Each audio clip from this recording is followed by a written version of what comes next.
You're certain as a fake Jake. Ain't no bills that can keep me out. 'Cause I'm a backwoods son of a bitch.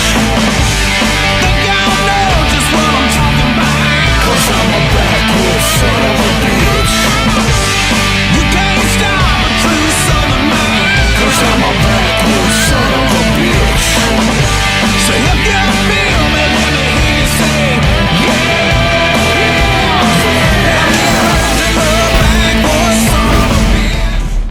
I'm Jeff McCool, affectionately known as the Brahma Bull. I grew up in a small town in northeast Florida, Palaca.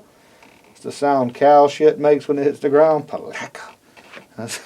Moccasin Creek is named after a honky-tonk from my hometown, Palaca, Florida, where it became a very rough joint in the mid-'80s, and everybody knew Moccasin Creek. Moccasin Creek, it had a lot of nostalgia, a lot of history to it.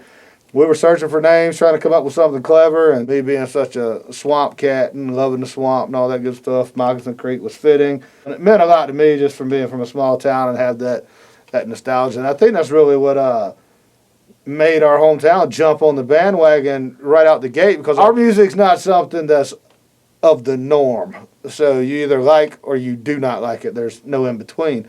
But building a fan base anytime, you really want to start at home. You want your home crowd to follow.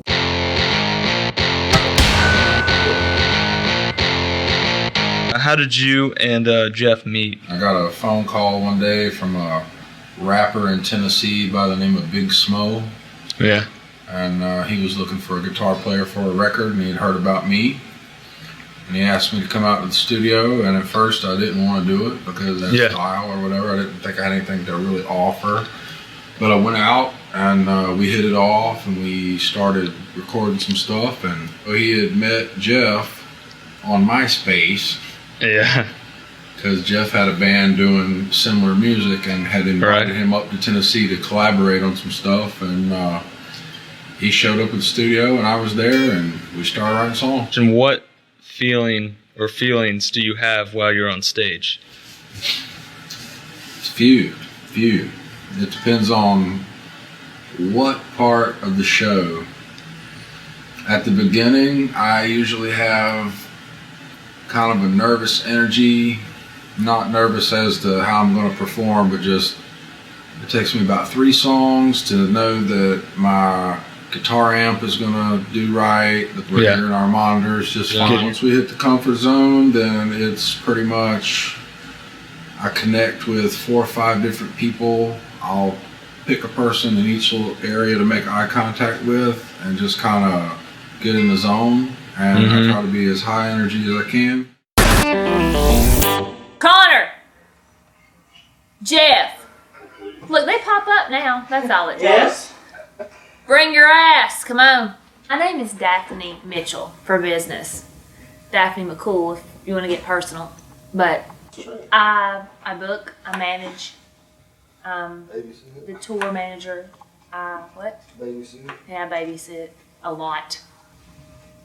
What are your feelings about being an independent band?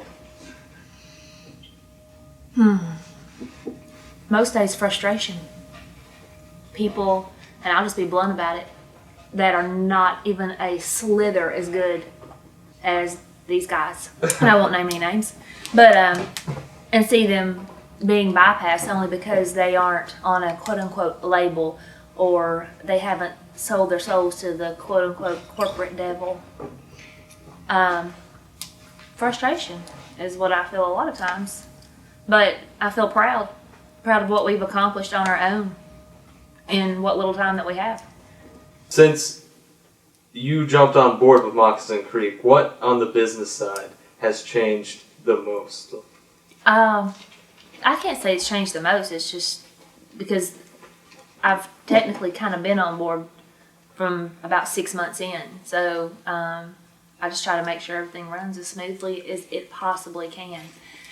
And usually that's just straight chaos, but it works. Where do you see Moccasin Creek in 5 years? 5 years.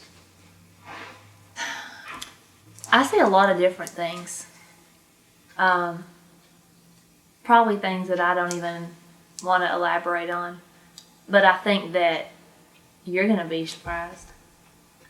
And I'll leave it at that. All right, rock and roll world, check it out. This is the lovely Miss Shannon and the not so lovely Mr. Brian. What y'all don't know is they met on the Moccasin Creek page and now they're married. So Charlie Bonnet, matchmaking up in this piece. Check it out. Whenever my rock and roll career has ended and deceased, I'm going into the 1-900 love line business because I got a track record that works and is successful. How about I yell? How about I raise about 10 kinds of hell? I want to drink way more than one glass. I want to get drunk off my ass. How about I cuss and how about I yell? How about I raise about 10 kinds of hell? I want to drink way more than one glass. I want to get drunk off my ass. Yeah, I done got drunk off my ass. What do we want?